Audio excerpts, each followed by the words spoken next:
This is the CLIMACO podcast. How did you come to that understanding of nobody could dim my light? I think it actually stemmed from my mom, honestly and truthfully. When my mom was sick, uh, I was her only child, and I had to learn how to, cook, clean, do all these things. And I was doing this from the age of 8. So I didn't really have a very normal childhood per se. But You're the only child? I was her only child. Got it. But in regards to that aspect, the whole premise of me making something for myself was to say, yo, I got to get my mom with this situation. I want to take care of my mom. Like I remember when I used to play basketball and I was trying to get a scholarship so I could move here. I'm like, yo, mom, I'm going to get this scholarship, get us move over here, get you the best doctors, get whatever and everything. I went into music and I became a music artist because I'm like, yo, looking at TV and also the social programming as a black man anywhere, or if you really want to make it and there was really like pushing that narrative, either you have to be a basketball player or a rapper. Yes, you could be a doctor, a lawyer, whatever, and all that. But if you really want to make some money per se, you got to be one of those two things. So Is that what led you to music? Yeah. So what led me to music was, hey, I want to make it out, and then also along with that, what also led me to it too was like more therapeutic, more of a release. Yeah. I remember my first set of songs I used to actually make inside a washer, like it's like a laundry room. Okay. I used to have like a laptop on the washer. I had these I had a headphones like plugged in, and then I used to use the mic from the headphones to make the music, or I would use the laptop microphone and just use my headphones to record with, and that's how I started off. So creative. How old were you? 11, 12. That young? Yeah, I was recording and making my own beats from 11, 12 to a point where I think I was like 14 or 15. And I had people in Holland listening to my music. I had, I think his name is Babyface from Pretty Ricky. Oh, Babyface, yeah. Like Babyface used to be inside my Twitter asking me to come and host his club. I was in Bahamas. I'm like, bro. I'm like, how you want me to host your club? I'm 15, bro. Like 15. Like, how you want me to do this shit? Like, so like, yeah, it was a fun time. That's crazy. How old are you now? I'm 28. Okay, I it's a recently good turned age. 28 in October. It's October 25th. Happy belated. Yeah, thanks.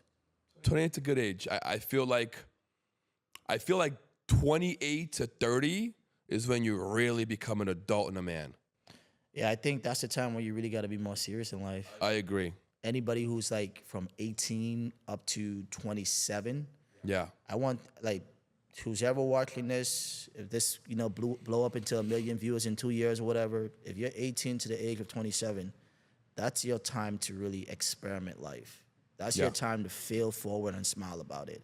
That's your time to say, you know what, I'm moving up my parents' house, and if I fuck up, I'm gonna go. At least I can still make it up. I look at everything as as different word analogies, but for me personally, if you were 18, 19, you get locked up and you went to prison and they say, hey, we're going to take 20 years. You got to stay inside this facility for 20 years.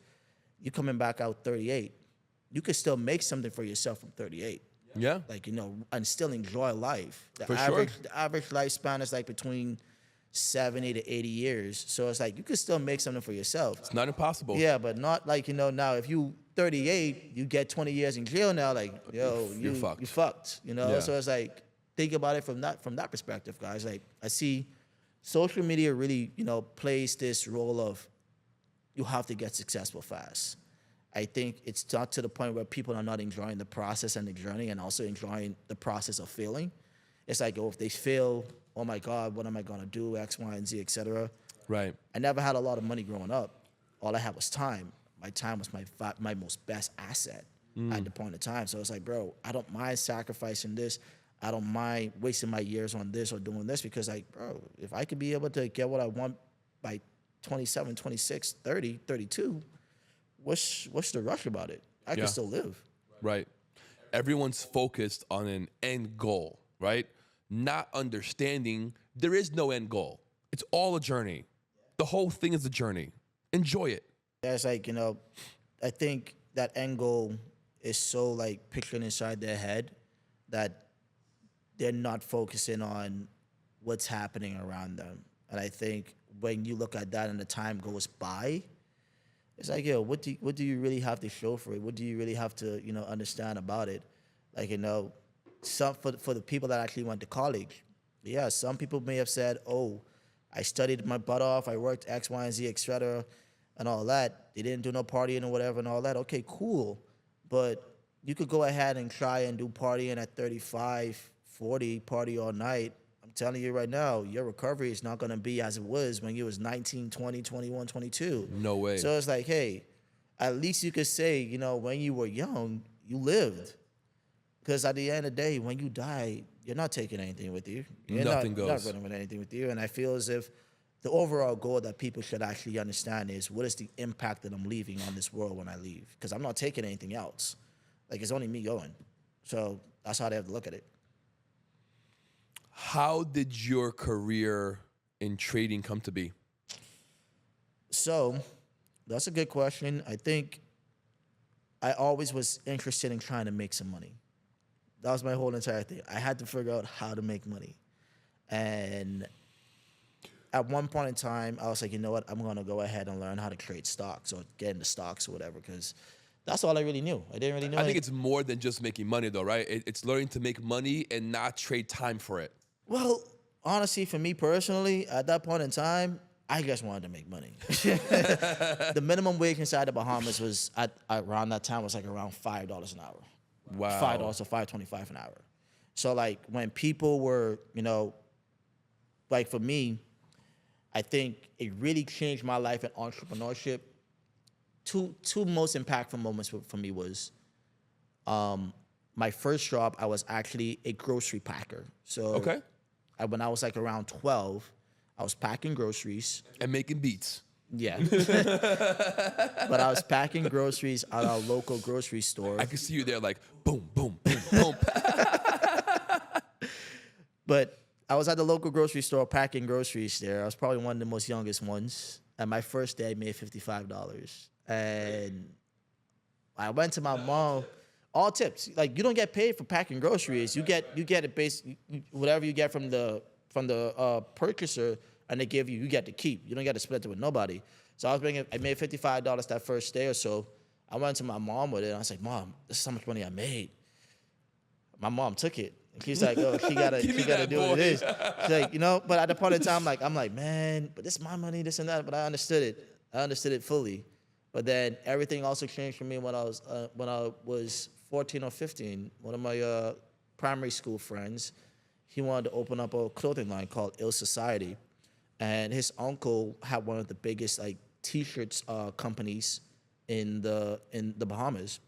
So ironically, he wanted me to be a partner with him because I used to also do graphic design and stuff. Like I said, I was a jack of all trades. So You were hustling. exactly. Whatever I can do. Hustling. So I remember at one point in time, and I was living an adult life at 14 or 15 because my mom couldn't drive anymore because of her legs. She had like a real nerve disability, so she couldn't walk. So I took a car. I used to drive a car, and I was one of the youngest in the islands to actually drive a car. Wow. Even though if I was to get arrested right now, me and my mom would have been in trouble. But hey, That's crazy. You had to do what you had to do. take the risk, do what we have to Yeah. do. But I took the car, and I was You're a good son. yeah. Took the car. I was actually doing work, and it was at one point in time when I was, in the car. My mom called me, and she was home, and she was watching her soap operas. So she liked watching her soap operas. It was like All My Children or something like that. Okay. Yeah. So she called me. She's like, Denzel, the cable went out, and I'm like, what you mean? She's like, I can't watch my soap operas. I'm like, okay, cool. So we was really tight with the I think one of the managers at the cable service provider. So I just got paid like about $200. I went over there to the manager myself. I'm 14, 15. I knocked on the door. I'm like, yo, my mom told me that the cable just went out. how much is, how much do I need to actually pay y'all so that he could watch this and I'm gonna go back to work? They was like, oh, provide us 150. And I was like, all right, cool. Here's the receipt. Here's the 150. I called my mom. I was like, Mom, I just paid the bill. Is the cable back on? He's like, yeah, I can watch my soap operas. And from then I was like, you know what? I gotta get bread. I like that was like What one a of the moment. most, yeah, What a like that was like powerful one of the moment. most like insane moments for me where it's like, man, my mom called me for something. And it wasn't a situation where it's like, I don't know what we're gonna do. It was like more of like, I got this. I got this. Let me go do what I gotta do. So like that's like one of the things that really made me build up that niche for entrepreneurship. And I look towards trading as entrepreneurship. Trading came around for me when it was like shortly before COVID, someone introduced it to me. And at this point in time, I Am Academy was around. I know I'm Academy very well. You know Neno? No. Okay. No, I was actually on the cream team, but at this point in time, I Am Academy took storm inside the Bahamas. Everybody was trying to like get into I Am Academy, and everybody was hitting me up like, "Oh yeah, you can learn how to trade. You can make this amount of money, X, Y, and Yep. Z." And I they was was a part like, of it too in a while. "Yeah," for a they was while. like, "Oh, you got to bring somebody, whatever, and all that." I'm like, Yep, "Bro, yep. I'm not." Their pyramid scheme. Yeah, like I'm not bringing nobody. Like, why do I have to bring somebody? Like, if I could really make some money, whatever, why do I have to bring people underneath me, whatever Right. the situation may be? So I had somebody. His name Oh, was. because it makes your account free, right? It Yeah. So like they bring Your Ash, gimmicks. so Ashton came around. That was one of my very first mentors, and he was like, "Bro, you don't gotta bring nobody. If you want to learn, the information is there." He's like, "You don't have to recruit nobody." I was like, "Bro, you Right. sure?" He's like, "Yeah." So I came in underneath him, and I actually liked it. Like when I came in Telegram, they had this Telegram group, and they had some free signals. I put $150 inside an account, and someone sent me these trades. I think it was Straight Forex, right? yeah, it's just straight forward. They sent me these trades. I put the shit in not knowing what the fuck I was doing. I went to bed, I woke up, and I made $13. I was like, okay, there's something here. Fuck it. Let's do it. So at that point in time, COVID then recently like came in like maybe 3-4 months afterwards. Okay. And I was like, all I did was took all my time and put into learning how to trade. And people was really seeing what I was doing. So they were seeing that, oh, this dude is trading $100 into $1,000 in like 3 days. This dude is actually making withdrawals. He's actually doing this. He's actually doing that. And then they wanted to come to me, be like, yo, come teach me or whatever. And I was like, that was my version of, recruiting. It wasn't like, oh, come learn how to trade. I never Got it. once really like, in the beginning, never Just your success attracted them. like inside that academy area there. I think I was one of the very few, if no one even done it, because I don't even think no one did it. I was one of the very few, like someone who came to learn from me. I would go to the local bar. One of my buddies owned a bar. I used to actually buy a bottle of Bel Air to actually give to them, to say, yo, when you make your first trade or you make your first withdrawal, I want you to pop this bottle, because now you kind of like really like you pretty much unlock how to actually make money or unlock your What version a of great success. strategy. Yeah, it's like, yo, I'm gonna buy you this bottle. I want you to look at this bottle. Don't drink it or whatever. Look at this bottle. It's a Right, promise that we're right. making to ourselves.